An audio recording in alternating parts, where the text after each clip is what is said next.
हमने इस जगह को दुर्ग में चिन्हित किया है क्योंकि दुर्ग जिले में ही पास्टर विजेंद्र नाम का एक व्यक्ति आने वाला है, जिसका विरोध हमने एसडीएम साहब से गढ़ के सभी पास्टर, रांची के पास्टर, झारखंड के पास्टर एक हो जाओ, ऐसे ऐसे छुटकारे और चमत्कार दिखाऊंगा। मैं तुम्हें कहना चाहूँगा अगर चमत्कार ही करना है तो फिर हॉस्पिटल की जरूरत ही नहीं मेरे हिसाब से। कहा गए थे कोरोना काल के समय में चमत्कार करने वाले, क्यों नहीं कर दिए लाखों लोगों को ठीक?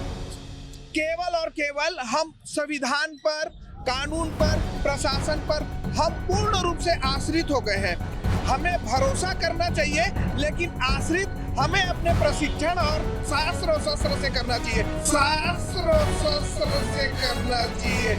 इसी के कारण हालेलुया, आप सभी को जय मसीह की। दोस्तों, जैसा कि आप लोगों ने देखा कि बजरंग दल के कुछ लोग हैं जो कि छत्तीसगढ़ के अंदर मीटिंग को नहीं होने दे रहे हैं, और इस मीटिंग का किस तरीके से विरोध किया जा रहा है, जो कि प्रॉफिट बजिंदर सिंह जी ने कहा था कि मैं छत्तीसगढ़ के अंदर आ रहा हूँ एक बहुत बड़ा क्रूसेड करने के लिए। और इस मीटिंग के विरोध में बहुत सारे लोग भी खड़े हुए हैं, हालांकि कुछ मसीह लोग भी थे, वह भी इस मीटिंग का विरोध करने लगे। तो बजरंग दल के कुछ लोग बुकलाए हुए हैं इस मीटिंग को लेकर, और उनकी भी एक मीटिंग चल रही है ताकि वह लोग इस मीटिंग को रुकवा सकें। इस मीटिंग को रुकवाने के लिए ज्योति शर्मा, रतन यादव और भी ऐसे बहुत सारे बजरंग दल के नेता हैं जो कि शायद पढ़े लिखे नहीं, इसलिए आज इस तरीके की बातें करते हैं कि ईसाई लोग तो पैसा देकर लोगों का धर्म परिवर्तन करवाते हैं।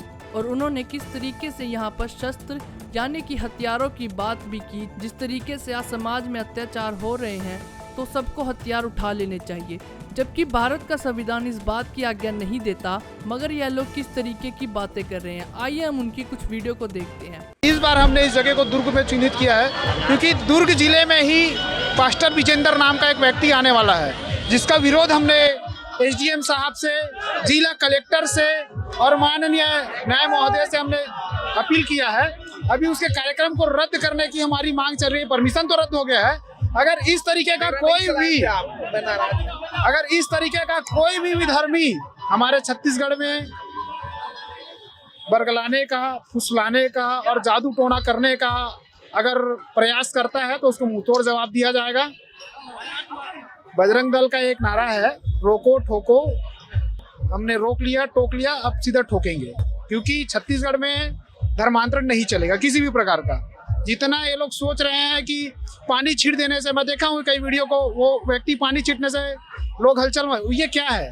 ये कोई वो बोल रहा है चमत्कार। हम भी देखते हैं आपके चमत्कार को, हम नमस्कार करेंगे। आप आइए, अगर आते हैं तो आपका भरपूर हम स्वागत करेंगे बजरंग दल के कार्यकर्ता। मैं बोल रहा था कि छत्तीसगढ़ के सभी पास्टर, रांची के पास्टर, झारखंड के पास्टर एक हो जाओ, ऐसे ऐसे छुटकारे और चमत्कार दिखाऊंगा। मैं तुम्हें कहना चाहूँगा अगर चमत्कार ही करना है तो फिर हॉस्पिटल की जरूरत ही नहीं मेरे हिसाब से। कहा गए थे कोरोना काल के समय में चमत्कार करने वाले, क्यों नहीं कर दिए लाखों लोगों को ठीक?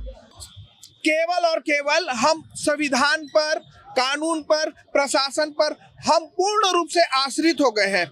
हमें भरोसा करना चाहिए, लेकिन आश्रित हमें अपने प्रशिक्षण और शास्त्र और शस्त्र से करना चाहिए, शास्त्र और शस्त्र से करना चाहिए।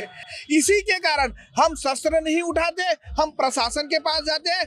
आपको पता है, झारखंड में अंकिता ने, उनके पिताजी ने बार बार बोला कि मेरी बेटी को मार देंगे, अच्छी बात नहीं है, प्रशासन से गुहार लगाई। वो आश्रित हो गए प्रशासन के ऊपर, लेकिन प्रशासन उसकी मदद नहीं कर पाया। शाहरुख हुसैन ने उसे उसी के घर में ब्रह्म मुहूर्त में जिंदा जला दिया। यदि लड़की प्रशिक्षण ली रहती तो वो आज जीवित होती। तो इसी के कारण मुझे ऐसा लगता है हमें अपने आराध्य देव से, अपने परिवार की रक्षा के लिए, बेटियों की रक्षा के लिए, समाज की रक्षा के लिए हमें शस्त्र और शास्त्र दोनों का अभ्यास, प्रशिक्षण जरूरी है। तो आप लोगों ने इस वीडियो में देखा, यहाँ पर बजरंग दल के लोग हैं जो कि सरेआम इस बात को कह रहे हैं कि जिस तरीके से आज समाज के अंदर अत्याचार हो रहे हैं, तो अगर हमारे हाथ में हथियार होते तो आज हमारे ऊपर इस तरीके से कोई अत्याचार नहीं कर सकता था। तो इसका मतलब यह है कि अगर आपके ऊपर कोई अत्याचार करता है, तो इसका मतलब यह है कि अगर आपके ऊपर कोई अत्याचार करता है तो क्या आप लोग उसे हथियारों से मारेंगे? क्योंकि भारत तो संविधान से चलता है, पर यह लोग तो संविधान के खिलाफ जाकर इस तरीके के काम करने को बोल रहे हैं। हम तो इसके कतई खिलाफ हैं, क्योंकि हम भारत के संविधान को मानते हैं और संविधान हर एक व्यक्ति को आजादी देता है, और इस आजादी के तहत हर एक व्यक्ति के पास अधिकार है कि वो अपने धर्म का प्रचार कर सकता है। और अगर उसको कोई सताता है तो आप उसके खिलाफ पुलिस कंप्लेंट या फिर उसको जेल तक पहुंचा सकते हैं। मगर यह लोग किस तरीके से इस बात को कह रहे हैं कि हम लोगों को अपने घरों में हथियार रखने और अपनी बेटियों को हथियार चलाना दिखाना चाहिए। तो अब आप इसके बारे में क्या कहेंगे? और दूसरी बात, इन लोगों का यह कहना है कि छत्तीसगढ़ के अंदर हम इस मीटिंग को नहीं होने देंगे क्योंकि छत्तीसगढ़ के अंदर यह लोग आकर हिंदू लोगों का धर्म परिवर्तन करवाते हैं। अगर ऐसा होता कि हिंदू लोगों का इस तरीके से धर्म परिवर्तन करवाया जाता तो आज पूरी दुनिया के अंदर सबसे ज्यादा ईसाई लोग ही मौजूद हैं। अगर जबरदस्ती किसी का धर्म परिवर्तन करवाना होता तो क्या बड़े बड़े ईसाई देश अपने आसपास के देश का धर्म परिवर्तन नहीं करवा सकते? मगर आप लोग जानते हैं कि बाइबल में कहीं पर भी ऐसा नहीं लिखा गया कि आप किसी का जबरदस्ती धर्म परिवर्तन करवाओ। मगर यह लोग इस तरीके की बहस को लोगों के दिलों में भरते हैं और लड़ाई झगड़े का माहौल पैदा करते हैं। अब आप लोग इसके बारे में क्या कहेंगे? कमेंट बॉक्स में जरूर बताना। और यह मीटिंग तो छत्तीसगढ़ के अंदर होकर ही रहेगी जैसा कि प्रॉफिट बजिंदर सिंह जी ने कहा था। अब आप लोग क्या सोचते हैं? कमेंट बॉक्स में अपनी राय जरूर बताना। वीडियो को लाइक और चैनल को सब्सक्राइब जरूर करना।